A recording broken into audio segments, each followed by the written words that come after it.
Hello साथियों, मैं सौरभ कुमार सिंह और लगातार शिक्षक बहाली के मुद्दे पर अभी दो महत्वपूर्ण मुद्दा है जिसको लेकर लगातार घमासान मचा हुआ है। वो मुद्दा है विद्यार्थियों के पक्ष में, यानी ये सीटें टेपरिंग के मामले को लेकर। जैसा कि पता है सबको कि केस फाइल हो चुका है। आपको बताते चले कि जो सीटें टेपरिंग के मांग को लेकर लगातार हम लोग धरना प्रदर्शन बीपीएससी ऑफिस के बाहर, मुख्यमंत्री सचिवालय आदि आदि जगहों पर सरकार के समक्ष अपनी बातों को रखने का प्रयास कर रहे थे। परंतु सरकार ने हमारी एक नहीं सुनी और सारे मुद्दों को लेकर हम लोगों ने ये निर्णय लिया कि कोर्ट में याचिका दायर की जाएगी और कल याचिका दायर हो चुकी है। आपको बताते चले कि इस मामले की जो देख रेख जिनके लॉयर के अंडर में हो रहा है वो है दीनू कुमार सर और रितिका रानी मैम। दीनू सर, जैसे कि आपको पता है कि दीनू सर इस बिहार राज्य के काफ़ी नामी वकील हैं, काफ़ी नामी लॉयर हैं और काफ़ी मामलों को उन्होंने सुलझाया है। पिछले सचिवालय सहायक के केस में भी हम लोगों के लॉयर भी दीनू कुमार सर और रितिका रानी मैम ही थी। आपको बता दें कि इस मामले में कौन पिटिशनर है, क्या है, नहीं है, परंतु इतना जरूर है कि केस हो चुका है। तो केस के संबंध में जो भी जानकारी होगी आपको जब भी हियरिंग होगा उसके संदर्भ में आपको हम वीडियो बनाकर आपको बता देंगे कि क्या हुआ है सुनवाई और कब तक इस मामले की सुनवाई होनी है। जिस बात को लेकर है कि सीटें टेपरिंग में क्या उनको मौका मिलेगा, सीटें टेपरिंग हो या बीए टेपरिंग हो, तो सब चीज़ों पर आपको हम बता दें कि जैसे कि बिहार सरकार का एक दलील था कि बीटेट प्रत्येक साल होनी चाहिए। बीटेट के मामले में सरकार की तरफ से जो भी पक्ष आया, जो भी फैसला आया, सब चीज़ों पर हमने उनको अवगत कराया है। परंतु बीटेट 2016 के बाद नहीं हुआ। 2016 के बाद नहीं हुआ तो पिछले 6 वर्षों में बीटेट अगर परीक्षाएं हो जाती तो आज सीटेट टेपरिंग को मांग को लेकर जो भी लोग अभ्यर्थी हैं, लगभग 4 लाख से ज़्यादा डेटा पेयरिंग की मांग को लेकर देश भर से लोग हैं और उनकी उम्मीद है कि इस कोर्ट के माध्यम से उम्मीद है कि कुछ फैसला आएगा। तो अर्जेंट मिसिंग में केस फाइल किया गया है और केस के संदर्भ में जो भी जानकारी होगी आपको हम वीडियो बनाकर बताएंगे, क्योंकि केस के संदर्भ में कुछ भी जानकारी हम बिना तथ्य के आधार पर हम कोर्ट के फैसले का सम्मान करते हैं और सभी को सम्मान करना चाहिए। इसलिए जो भी जानकारी होगी आपको हम अपने वीडियो के माध्यम से बताने का प्रयास करेंगे साथियों। दूसरी महत्वपूर्ण विषय है वो है कि क्या सेकेंड मेरिट लिस्ट कब तक आएगा। सेकेंड मेरिट लिस्ट के संदर्भ में बहुत सारी जानकारी सामने आ रही है।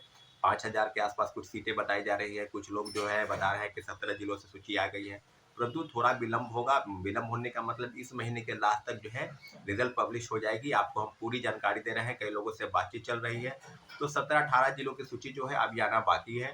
तो उम्मीद करते हैं कि कंपलसरी जो रिजल्ट है, यानी जो सेकेंडरी सप्लीमेंट्री रिजल्ट है, वो इस महीने के लास्ट यानी नवंबर लास्ट में आ सकता है। इसकी पूरी जानकारी आपको हम दे रहे हैं।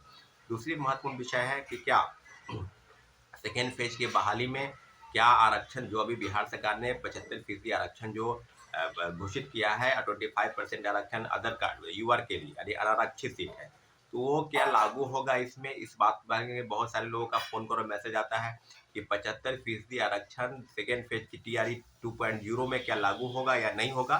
तो आपको बता दें कि जितने भी आरक्षण के लाभ की जो सीमा है उसको समाधान विभाग और बीपीएससी की अधियाचना के लिए भेज दी गई है। तो सारी चीज़ों पर आपको अपडेट 1-2 दिन के अंदर जरूर मिल जाएगा कि ये जो 75% का आरक्षण का लाभ है ये सेकेंड फेज की बहाली में मिलेगा। क्योंकि आपको हम बता दें कि दरोगा हो, सिपाही हो, बीपीएससी द्वारा आयोजित जितनी भी परीक्षाएं हैं सब में 75% आरक्षण का लाभ समान प्रशासन विभाग द्वारा मुख्यमंत्री सचिवालय से वहां चला गया है और बीपीएससी और शिक्षा विभाग ने इन सारे तथ्यों की जानकारी अपने हिसाब से ले रही है। और अपडेट जो करने की बात है वो है कि जल्द से जल्द इस मामले में भी अपडेट हो जाएगा। आपको हम बता दें कि सारी चीज़ों पर अगर नियोजित शिक्षकों के मामले को लेकर भी लगातार ये अपडेट हो रहा था कि इस जो कैबिनेट की बैठक होगी इसमें उनको मंजूरी मिल जाएगी, राजकर्मी का दर्जा मिल जाएगा, परंतु ऐसा नहीं हुआ। इस मामले में भी बहुत सारी चीज़ें हैं कि नियोजित शिक्षकों के लिए क्या अलग से जो विशिष्ट राज्य नियमावली बना है उसके तहत उनको राजकर्मी का दर्जा मिलेगा, या बीपीएससी द्वारा आयोजित परीक्षा में बैठकर अगर पास करेंगे तब राजकर्मी का दर्जा मिलेगा। तो दोनों मामले को लेकर सरकार को स्पष्टीकरण जारी करना चाहिए, एक स्पष्ट निर्णय बहुत जल्द लागू करना चाहिए कि उनके लिए कौन सा रास्ता सही होगा और क्या नहीं होगा। तो आपको हम बता दें कि राजकर्मी का दर्जा देने की मांग को लेकर जो विशिष्ट नियमावली बनी है उसके तहत उनको डिपार्टमेंटल परीक्षा देनी होगी। अगर वो पास कर जाते हैं तो वो राजकर्मी का दर्जा लेंगे। इसके लिए एक और चीज प्रावधान उसमें है, अगर फेल कर जाते हैं तो उनकी नौकरी जो है सेवा मुक्त की जाएगी। तो इस मामले को लेकर भी काफी विरोध हुआ था। मुझे ऐसा लगता है, मुझे जैसे जानकारी प्राप्त हो रही है कि जो चीजें हैं 3 बार परीक्षा पास करने के बाद उनको राजकर्मी का दर्जा मिलेगा, परंतु फेल करने को लेकर जो बातें जो जिस बात का विरोध था उसके लिए ही कुछ मंत्रणा हो रही है, कुछ बातचीत चल रही है। तो शायद उसके लिए कोई ठोस नीति स्पष्टीकरण जो है सरकार की तरफ से आ जाए। अभी जो आपको बता दें कि बीपीएससी में सेकेंड फेज की बहाली को लेकर लगभग 1,20,000 पदों की जो नियुक्ति प्रक्रिया है वो भी 7 दिसंबर से उसकी परीक्षाएं जो है वो शुरू हो जाएगी। तो सब लोगों के लिए मन में है कल जो है वो एएमआर शीट की कार्बन कॉपी का जो क्वेश्चन बुकलेट है, एएमआर शीट की कार्बन कॉपी है, जो एएमआर शीट होता है उसकी भी एक डेमो जो है वो अपलोड कर दी गई है, तो आप सभी परीक्षार्थी उसको देख लेंगे। और सारी चीज़ों पर जो भी चीज़ें शिक्षक बहाली के संदर्भ में है, 2 महत्वपूर्ण मुद्दे सीटी टेपरिंग को लेकर कोर्ट केस, और दूसरा सेकेंड मेरिट लिस्ट को लेकर कितनी सीटें आएंगी, कब आएंगी। तो मुझे लगता है कि 15,000 से 20,000 सीटें जो है इस महीने के लास्ट तक जो है जिला शिक्षा पदाधिकारी और डीपीओ के स्तर से जो है वो विभाग को मिल जाएगी। तो विभाग को मिलने के बाद जो भी जानकारी होगी आपको हम देंगे, लेकिन इतना जरूर है कि सचिवालय सहायक के मामले में हमारे जो लॉयर थे उन्होंने बहुत अच्छा काम किया था। हम लोग को उस मामले में मेन पिटिशनर हम ही थे, परंतु इस चीज़ों को लेकर जो भी उपापों की स्थिति है टेपरिंग को लेकर, उसके लिए जो है कोर्ट के दरवाजा खटखटाया है।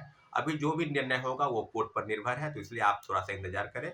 और सेकेंड मेरिट लिस्ट के लिए निश्चित रूप से इस महीने का लास्ट तक सेकेंड मेरिट लिस्ट निकल जाएगा। तो आप लोगों से आग्रह है कि सेकेंड मेरिट लिस्ट का भी आपको इंतजार करना पड़ेगा।